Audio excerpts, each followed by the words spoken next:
Bom dia a todos, meu nome é Carol, eu sou voluntária do Grupo Espírita Fraternidade de Caieiras, no estado de São Paulo. Estamos aqui para iniciar mais um vídeo dominical. Vamos iniciá-lo com uma prece.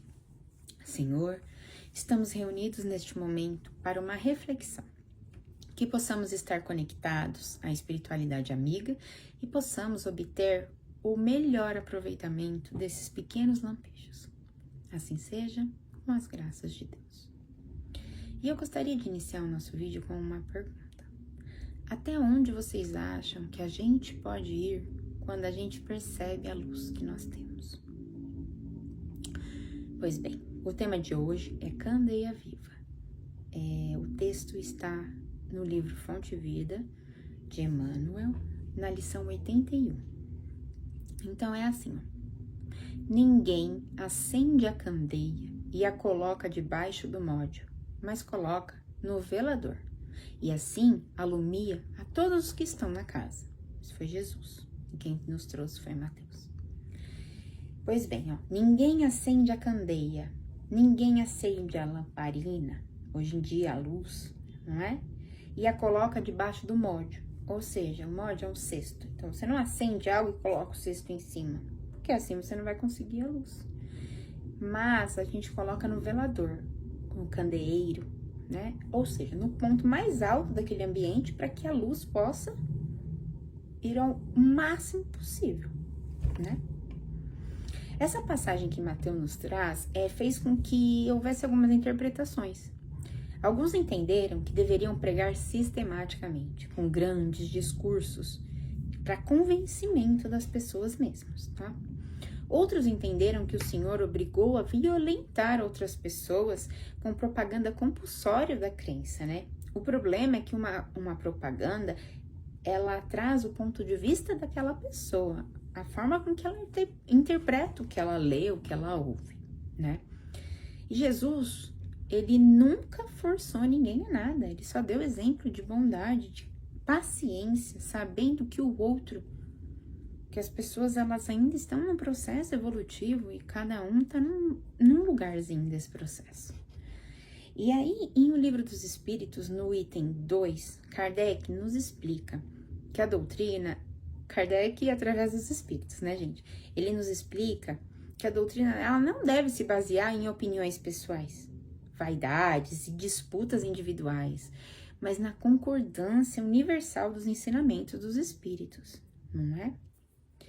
Pois é, lá em Fonte Viva, aqui em verdade, o sermão edificante e o auxílio fraterno são indispensáveis na extensão dos benefícios divinos da vida, da fé, perdão. Então, gente, continuando, sem a palavra é quase impossível a distribuição do conhecimento. É necessária conversa, ela nos traz conhecimento, faz com que levemos conhecimento ao outro. A conversa é importante, mas massacrar alguém com o seu ponto de vista não vê vantagem, né? Lá em Fonte Viva, de novo, sem um amparo irmão, a fraternidade não se concretizará no mundo. Nós precisamos enxergar que não estamos sozinhos, né? Nós temos a nossa comunidade, a nossa família, os nossos amigos, o nosso bairro, né? São muitas pessoas ao redor de nós. E continuando em Fonte Viva, a assertiva de Jesus, todavia, atinge mais além. Atentemos para o símbolo da candeia, a claridade na lâmpada. Ela consome força, ela consome combustível. Então, sem o sacrifício da energia ou do óleo, não há luz. Então, qual é o combustível que faz com que a gente acenda a nossa luz? Qual é o combustível? Porque a lamparina precisava do óleo antigamente. Hoje, nós precisamos de energia elétrica, ou da pilha, bateria. Mas e a nossa luz? Qual é o nosso combustível para que ela seja acesa? Nós precisamos conviver com as pessoas em primeiro lugar, né? Depois nós temos que estudar, manter conversas saudáveis e edificantes o máximo possível. Perseverar no trabalho de ser útil, no trabalho de servir. Porque a gente nasceu para servir e não para ser servido. Nós devemos levar a luz onde quer que estejamos, no trabalho, na casa, no trânsito, no salão para fazer a unha, não é? Então, qual que é a sua escolha? Você deseja ser luz ou trevas onde esteja? Continuando em fonte viva, para nós aqui o material de manutenção é a possibilidade, o recurso é a vida. Ou seja, para nós aqui na Terra, a nossa reencarnação é o nosso recurso, não é? Por estarmos aqui encarnados, temos esse recurso e precisamos utilizá-lo da melhor maneira possível, utilizar a nossa reencarnação da melhor maneira possível. Nossa existência é a candeia viva. A proposta de Emmanuel é que a gente saia da inércia, gente. A gente deve começar a agir. E agir, a gente começa de pequeno.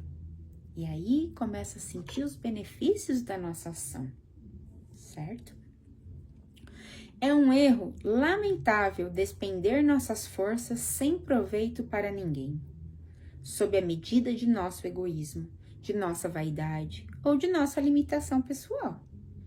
Então, a gente precisa usar a nossa energia de uma forma aproveitável. E o lugar mais importante para a gente fazer isso é na nossa casa, para dar exemplo aos que convivem com a gente. E que eles enxerguem que viver dessa forma é uma forma de gastar o nosso combustível com proveito. Coloquemos nossas possibilidades ao dispor dos semelhantes. Ninguém deve amealhar as vantagens da experiência terrestre somente para si. Cada espírito provisoriamente encarnado no círculo humano goza de imensas prerrogativas quanto à difusão do bem, se persevera na observância do amor universal. Então, vamos fazer o bem às pessoas, aos animais, que também são nossos irmãos, né? Eles estão em outra escala evolutiva, mas são nossos irmãos, eles estão convivendo conosco aqui, né? A nossa luz, ela pode servir outros além de nós mesmos, e é importante isso, é importante que a gente divida a nossa luz, né? Que às vezes você dá uma iluminadazinha na pessoa, ela já pode acender a luz dela também, não é? Um toque da luz da gente, um bom dia, ou você tá bem, você precisa conversar, não é? Prega, pois, as revelações do alto, fazendo-as mais formosas e brilhantes em teus lábios. Esteja com parentes e amigos para que aceitem as verdades imperecíveis, mas não ouvides que a candeia viva da iluminação espiritual é a perfeita imagem de ti mesmo. Bom, a nossa tarefa, diante desta frase, é nos melhorarmos. Então, estarmos diante, todos os dias, um pouquinho da nossa reforma íntima. Termos o propósito de cada dia ser um pouquinho melhor, certo? E aí, quando a gente acende a nossa luz, aí a gente vê o quanto é bom poder dividir ela com os outros. Quanto é satisfatório. Transforma as tuas energias em bondade e compreensão redentoras para toda a gente, gastando para isso o óleo de tua boa vontade, na renúncia e no sacrifício, e a tua vida em Cristo passará realmente a brilhar. Bom, respondendo à nossa pergunta lá do início, até onde podemos ir quando percebemos a nossa luz? Gente, não há limites. Não existe limites. O leque para se fazer o bem, ele é gigantesco. Ele é gigantesco. Basta apenas e somente querermos. Um ótimo domingo a todos. Permitam sentir a presença de Deus em suas vidas. Acessem nossas redes sociais.